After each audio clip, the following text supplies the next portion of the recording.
Hello, and welcome back to Calendar Math with Mrs. Udoh. I am so happy that you are joining me today. During our calendar math session today, the littles will explore the relationship between numbers using number bonds. Our middles will round a 3-digit number to the hundreds and the tens place, and our senior scholars will add decimal numbers using a concrete model. All right, guys, let's begin. Do you know what month it is? Here's a hint. Last month was March. Next month is May. What month is it? You guessed it. We are in the month of April. What day of the week is it? Hmm. We talked about this yesterday. It is currently the fourth school day of the week. Do you know what it is? That's right. It's Thursday. So if today's Thursday, what was yesterday? Hmm. If today's Thursday, that means that yesterday was Wednesday. Well, if yesterday was Wednesday and today's Thursday, what will tomorrow be?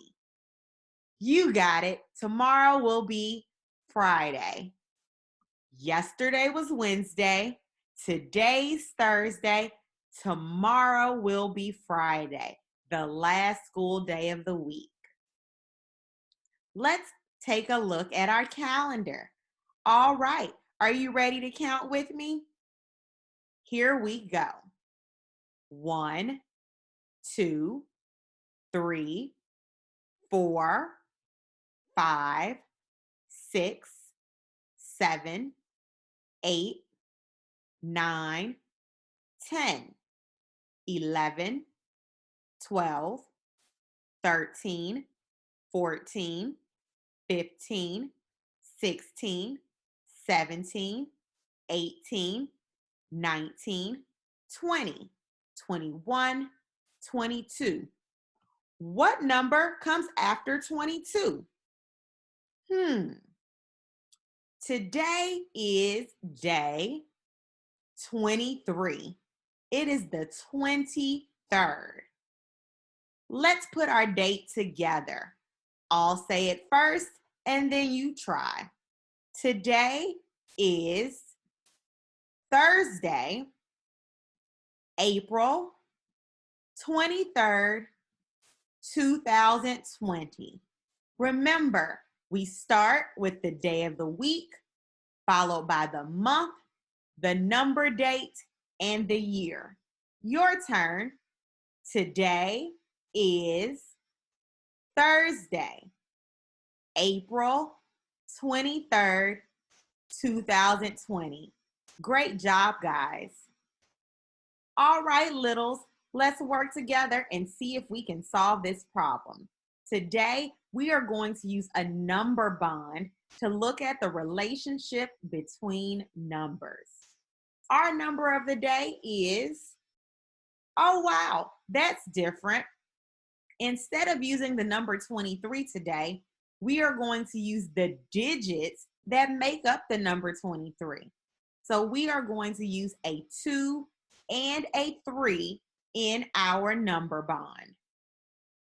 Does anyone know what a bond is? That's right. To bond means to come together. And that's exactly what we're going to do with our number bond. So I'm going to place our 2 and our 3 in our number bond. The small circles on the outside of the number bond show us that those are parts. We are going to work together to see if we can figure out what the whole is in our number bond. So in order to do that, we're going to use, that's right, a tens frame. And so we are going to start by placing 2 counters in our tens frame. Because remember, we want to know what the whole is. All right, let's count together. 1, 2. Great job. What do you think we're going to do next? I started with 2 red counters. Now, what should I put in my tens frame? You got it. We're going to use 3 blue counters. Here we go. 1, 2, 3. So if I have 2 red counters and I add 3 blue counters to my tens frame, how many counters do I have all together? What do you think? That's right. 2 counters plus 3 counters is 5 counters. And so if we want to write an equation or a number sentence, we can say that 2 plus 3 equals 5. Great job, guys. Let's try another one. This time, in my small bubble on my number bond, I'm going to start with the number 3. I'm also going to place a 2 in my number bond. And so now we are going to join together 3 and 2. Before we start, do you have any ideas what the answer is? Hold that in your head and we'll check it in just a second. So what am I going to place on my tens frame first? That's right. I'm going to place 3 counters. Here we go. 1, 2, 3. All right, guys, what comes next? That's right, 2 counters. 1, 2.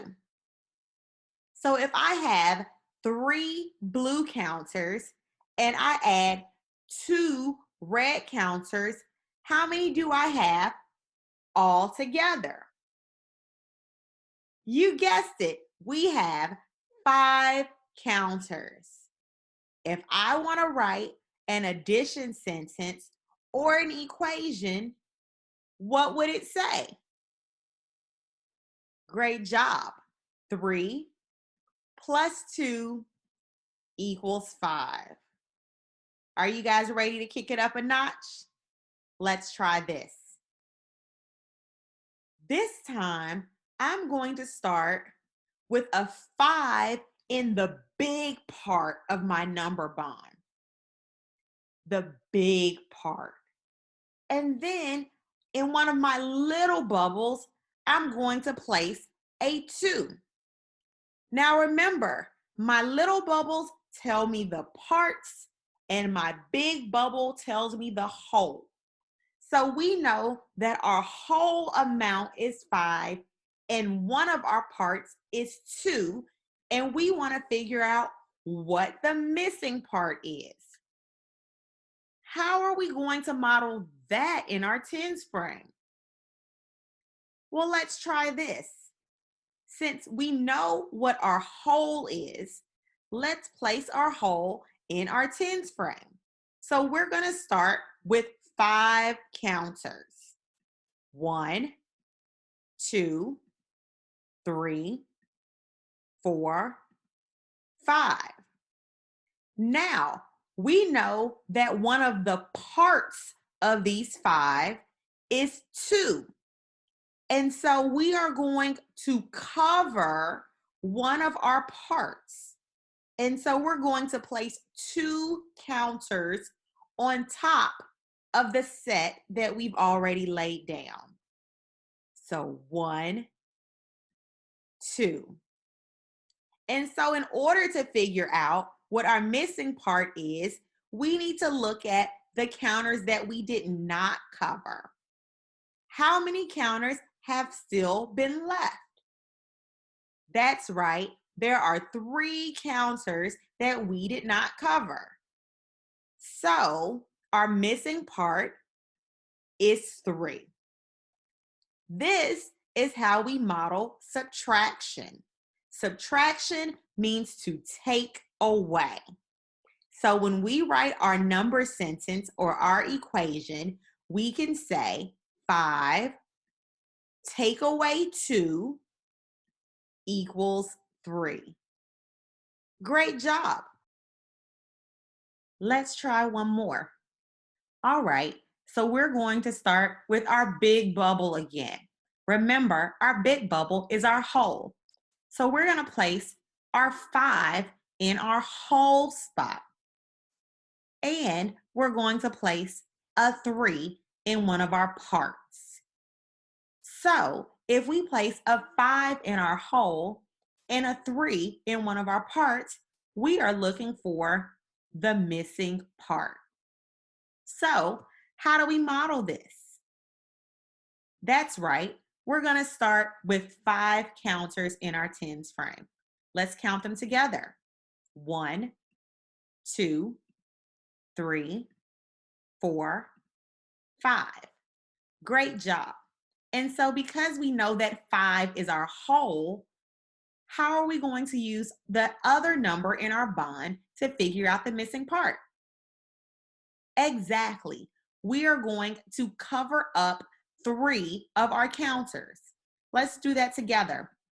1, 2, 3.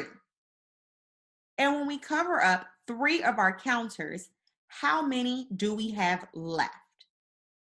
You got it. We have 2 counters left. So if we want to write a number sentence or an equation, what would it be? You got it. 5 take away 3 equals 2. Great job. All right, middles, it's your turn. Now we are going to practice rounding, and our number of the day is 423. Rounding means that we are going to find the nearest number. All right, middles, it's your turn. Our number for the day is 423, and we are going to practice rounding. And so we are going to find the nearest 100 or the nearest 10 to 423. And we are going to start today by rounding to the nearest 100. And we are going to do that on a number line. In order to round to the nearest 100, we first need to figure out what hundreds this number falls between. What number do you see in our hundreds place? That's right, it is a 4. And so the first number on our number line would be 400. Well, if 400 is the first 100 on our number line, what 200s does 423 fall between? That's right, 400 and 500. Well, now that we know what 200s 423 falls between, we know that it lives somewhere in the middle of this line. But we've got to figure out exactly where. And so in order to do that, we're going to break our number line into smaller pieces. How do you think we should divide our number line? Should I count 401, 402, 403, 404? No, that's going to take a really long time. So what should I do? Great idea. We should count by tens. Let's try that. 410, 420, 430, 440, 450, 460, 470, 480, 490, and then we're at our 500. So, how do we figure out where 423 would fall on this number line? Well, let's take a look at the number in the tens place since we counted by tens. The number in the tens place is a 2.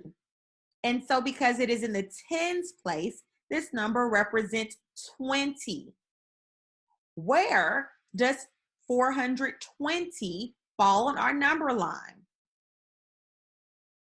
Exactly.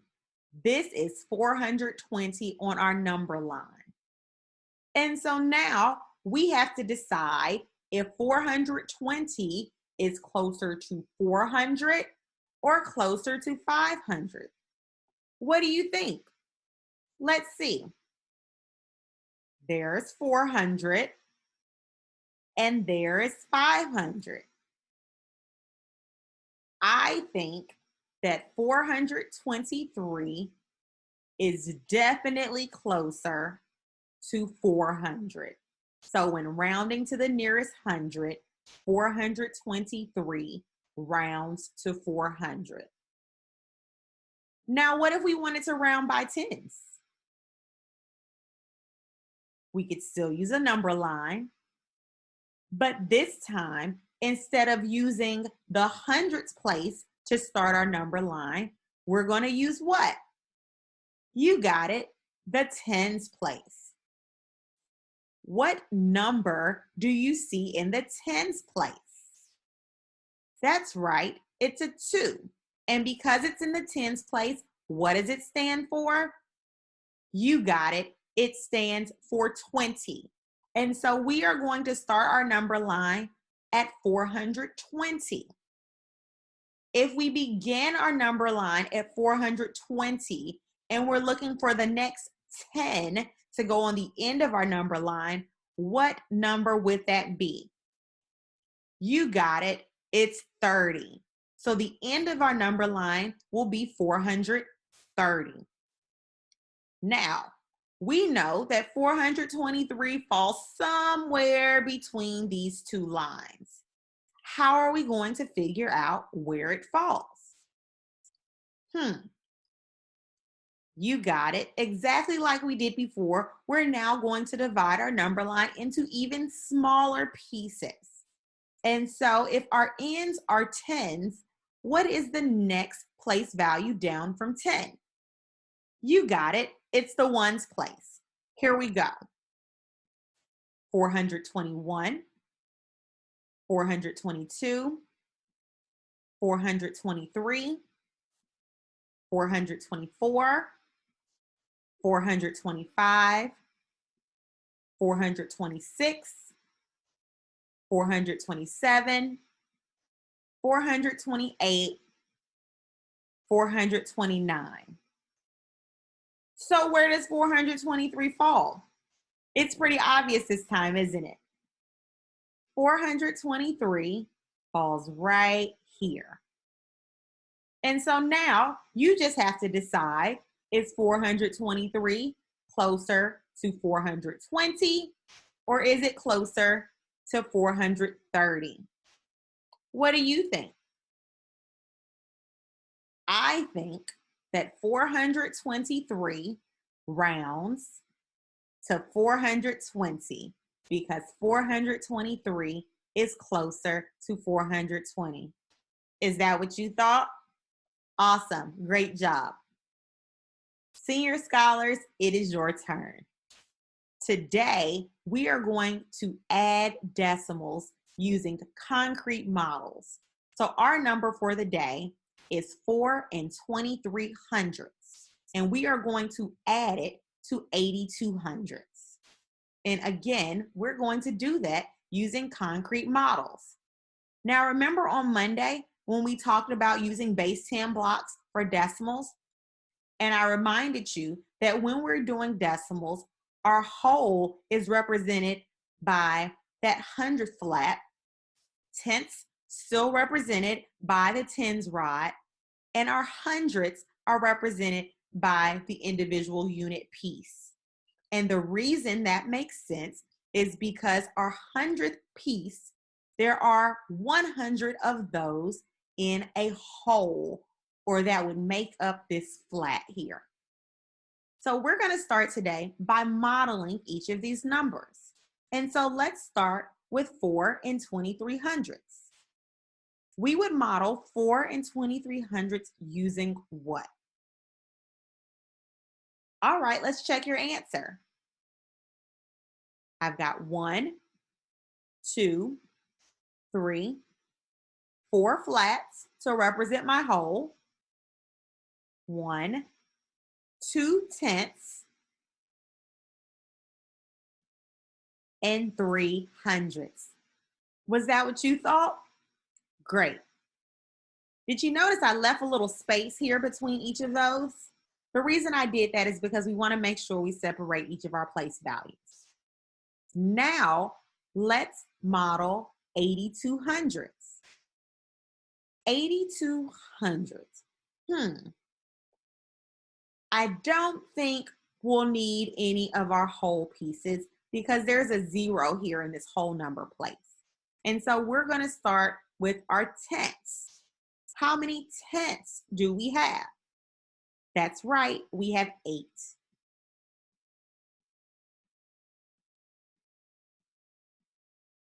All right, now let's take a look at our hundredths. How many hundredths do we have? That's right, there are 2.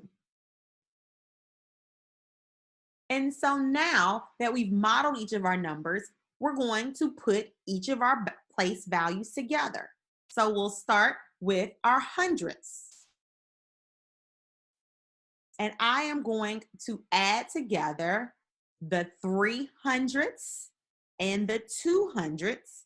And when I do that, I get 5 hundredths. Where do you think we're going to go next? That's right. We're going to move over to our tenths place. Well, let's count how many tenths we have. 1, 2, 3, 4, 5, 6, 7, 8, 9, 10. There are 10 tenths here. Well, what does 10 tenths equal? That's right. 10 tenths is equal to 1 whole. And so all of these tenths here have the exact same value as 1 whole. One more thing to count. Let's look at our wholes up here. There are 1, 2, 3, 4 wholes here. So what are we going to do next, guys? That's right. We're going to add. And so we're going to look at each of the pieces that we combined. So let's start with our whole numbers. 4 plus 1 equals 5. That's simple enough. What do you think we're going to add next? You got it. We're going to add our whole number 5, and we're going to add our 5 hundredths. So when we add our 5 and our 5 hundredths, notice that we add these 2 zeros in our tenths and hundredths place as placeholders because we want to make sure that we line up our digits. And so 5 plus 5 hundredths is what? That's right, 5 and 5 hundredths. Great job, guys. So 4 and 23 hundredths plus 82 hundredths is 5 and 5 hundredths. Good job. All right, guys. Well, I thank you guys for tuning in to Calendar Math with Miss Udoh. Tomorrow is going to be a little different. Instead of teaching you how to do something, I am going to ask each level a challenge question. And I'll be giving prizes to people who answer the question correctly. So until tomorrow, see ya.